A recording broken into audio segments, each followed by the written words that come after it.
أعوذ بالله من الشيطان الرجيم.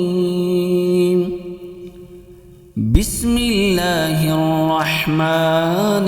الرحيم. يا أيها المزمل قم الليل إلا قليلا نصفه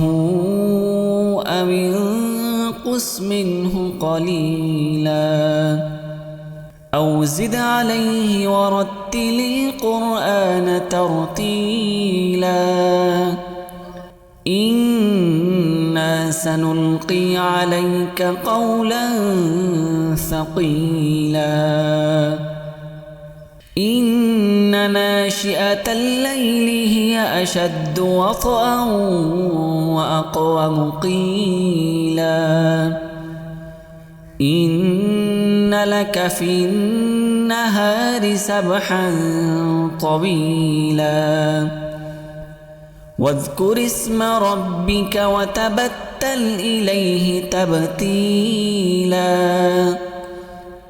رب المشرق والمغرب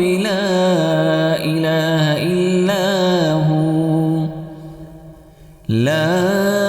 إله إلا هو فاتخذه وكيلا واصبر على ما يقولون واهجرهم هجرا جميلا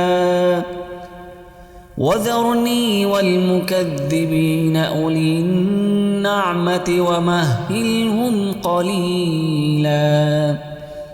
إن لدينا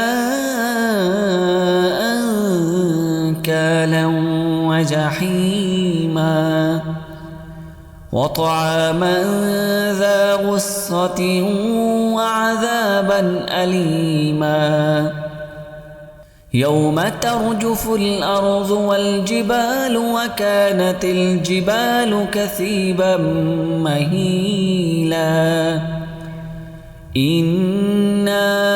أرسلنا إليكم رسولا شاهدا عليكم كما أرسلنا إلى فرعون رسولا فعصى فرعون الرسول فأخذناه أخذا وبيلا فكيف تتقون إن كفرتم يوما يجعل الولدان شيبا السماء منفطر به كان وعده مفعولا إن هذه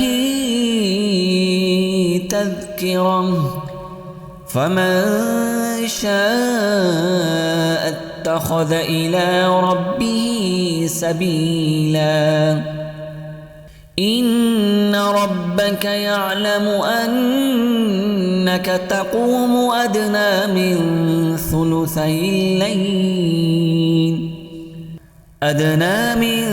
ثلثي الليل ونصفه وثلثه وطائفة من الذين معك والله يقدر الليل والنهار علم أن لا تحصوه فتاب عليكم فاقرؤوا ما تيسر من القرآن علم أن سيكون منكم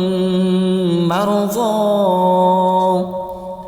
وآخرون يضربون في الأرض يبتغون من فضل الله وآخرون يقاتلون في سبيل الله فاقرؤوا ما تيسر منه وأقيموا الصلاة وآتوا الزكاة وأقرضوا الله قرضا حسنا وما تقدموا لأنفسكم أنفسكم من خير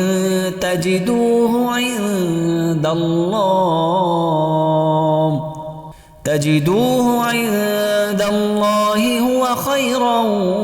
وأعظم أجرا واستغفروا الله إن الله غفور رحيم